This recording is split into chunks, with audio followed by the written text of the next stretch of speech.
everyone. I'm Simone Oates Bullock, and I'm on the public engagement team here at Go Triangle. And I'd like to welcome you all to Zooming into Transit, a series of interactive virtual presentations about some of the transit investments in the Triangle.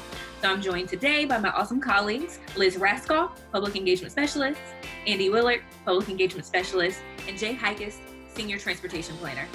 And so first things first, we do want to acknowledge why we are doing these videos. And that's because we want to connect with the public that, for the most part, is staying home and get their input on transit projects that are moving forward. Because as you know, coronavirus is affecting all communities. And as a public transit agency, we provide an essential community service, transporting first responders, healthcare workers, and other essential employees to their jobs. So with the health and safety of our employees and community being a top priority, we've taken several steps to do our part to stop the spread. And so that includes cleaning our buses twice a day between morning and evening peak hours, investing in a fogger that disinfects our buses a little bit better, providing hand sanitizers for our passengers, and suspending all fare collections and asking those who are able to enter and exit through the rear door of the bus. But even with all these measures in place, Go Triangle is asking folks to only use the bus for essential services. So if you're at home and missing the bus like we are, there's no worries at all because there are still plenty of ways to get involved. So let's get started. This segment is going to cover the Wake Park and Ride Study. All right, Jay, so if you want to tell us a little bit more about what the Wake Park and Ride Study is and what people can expect from the project. Sure. So as folks are probably familiar, in 2016, Wake County voters approved a transit sales tax and transit plan. And one of the big investments in that was to improve existing park and rides as well as create some new park and rides. So this study evaluates improvements for both those 7 existing Go Triangle park and rides, as well as 2 new park and rides that are identified in the Wake County Transit Plan as being Go Triangle sponsored projects. So you can see those existing ones are in orange, and they're sort of scattered across the map. There's 2 in Apex. There are 2 in Raleigh, one that serves people going to Duke and downtown Durham, another one that serves folks going to UNC and UNC Chapel Hill. And then additional park and ride lots out in Wendell, Zebulon, and Fuquay that go into downtown Raleigh. Then the 2 new ones are planned to be in West Raleigh and North Raleigh, and the locations shown on this map are approximate. Jay, I'm curious, when you're talking about the ones that are already existing, are they all similar in size in terms of the number of customers that they serve or not? So actually there's quite a bit of variation in our existing lots. Those 2 that are in the West Raleigh area now, both are over 100 spaces and are pretty busy since they're going towards Durham and Chapel Hill. The other ones are a little bit smaller.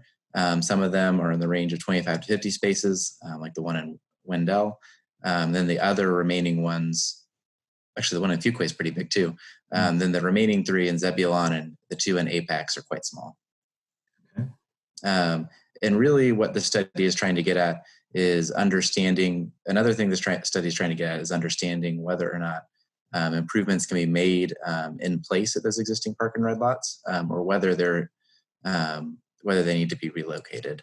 So it's a little bit confusing because there are existing ones that could be improved in place or relocated, and there's also those 2 new ones shown in blue. Okay, so it sounds like there has been kind of an assessment done of the existing park and rides. Can you help us understand kind of what was that needs assessment and how did you come up with the criteria? Sure, and there's a lot going on in this slide.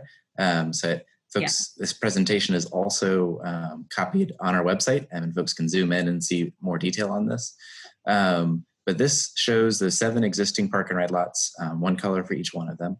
And we did some site visits and evaluated what was out there and what should be out there based on, or what we would ideally like to have out there at least, based on the criteria for park and ride lots that were included in that Wake Transit Plan. And I think specifically a follow-on detail document to the Wake Transit Plan, the Wake Bus Plan. So things like sidewalks, making sure that there's ADA accessible parking, things like lighting and security features, signage so that folks know which spaces are park and ride spaces, and also how to get to the park and ride. And then also passenger amenities, so things like benches, shelters, trash cans, the whole 9 yards really. Okay, so on this chart, if a line is filled in like in the orange next to map and schedule display, there's an orange block. Does that mean that the study found that that amenity exists at the park and ride now, or that it is needed at the park and ride? So I believe the boxes that are colored in are those showing that there is something that is needed. So as you can see, some of these lots are in pretty good shape, and others really are in need of some improvement. Yeah. And then, so we understand sort of the park and rides and how they serve folks, but in terms of this process and this study, can you help us understand how that, one, these comments are going to be used, and then what they will go into and how it will move forward? Sure. So taking that first question, we think it's really important to get folks, get the opinions and feedback from folks who are using these parking lots, who were using these parking lots on a daily basis, as well as folks who might use the parking lots or park and rides if they were able to be improved. So this really helps us understand the relative importance of different types of improvements at each park and ride lot. And it also helps us prioritize, sort of create a sequence of making those improvements. We're not able to make all the improvements at once. So knowing what is most important to folks helps us and helps our board as they make decisions to prioritize these improvements. Interesting. So now that we've completed this existing conditions assessment, we're doing two things at the same time. The first is with respect to those existing 7 park and ride lots. So we're identifying, can we make them, like I mentioned earlier, we're going to make those improvements in place, or are we really out of space in those park and ride lots and need to look at moving down the street a little bit and relocating them and building a new one in place of it. And then also there were 2 relatively large park and ride lots, one for West Raleigh near the Wade Avenue, 440 Hillsborough Street area, then another one in North Raleigh near IFI 40. And those were identified as brand new parking and ride lots to help serve transit services that were improved by the Wake Transit Plan. So one of those is the DRX going into Durham that connects Raleigh residents in Wake County to destinations there. The other is the North Raleigh Express, which connects folks in North Raleigh to Research Triangle Park and our regional transit center. The route that was also implemented with funds from the Wake sales tax. Mm-hmm. Go transit. That's super helpful. So you kind of gave us a little segue into this already, but if you want to just walk us through kind of where we are in the timeline and where we're going, but also how the current conditions of coronavirus could possibly affect this timeline. Sure.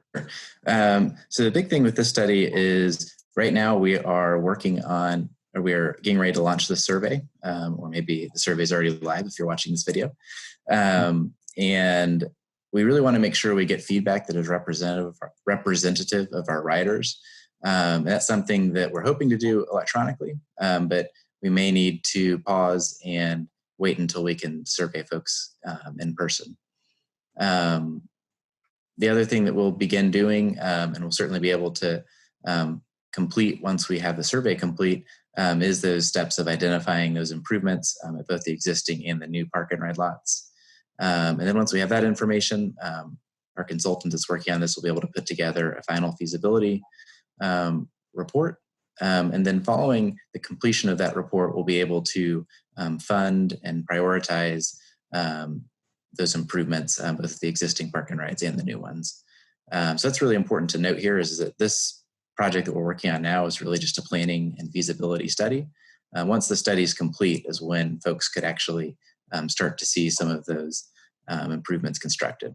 And it's worth noting that some of the smaller improvements are easier to do. If we're just adding a shelter or maybe improving a few ADA parking spaces, that can be done relatively quickly in 6 to 9 months, maybe a year, whereas building a new park and ride lot really takes some time. Right. All right, so that brings us to the end of our segment today. Jay, thanks so much for joining us and being our special guest. So on the screen, Thank you for hosting. Yeah, of course. On the screen, you'll see a couple different options for helping shape your community investment in transit. So if you want to take the survey that Jay mentioned, you can visit goforwardnc.org/Wake Transit. And again, those will help determine and prioritize proposals for improvements to existing park and ride lots and help us identify some of the new investments for new park and ride lots. And so you can also mail some comments in to the address listed on the screen. And of course, follow us to stay up to date at Go Triangle. So again, thank you all for your time, and we hope you're staying safe and look forward to seeing you again soon. Thanks, guys. Okay, thanks, everyone. Bye. Bye.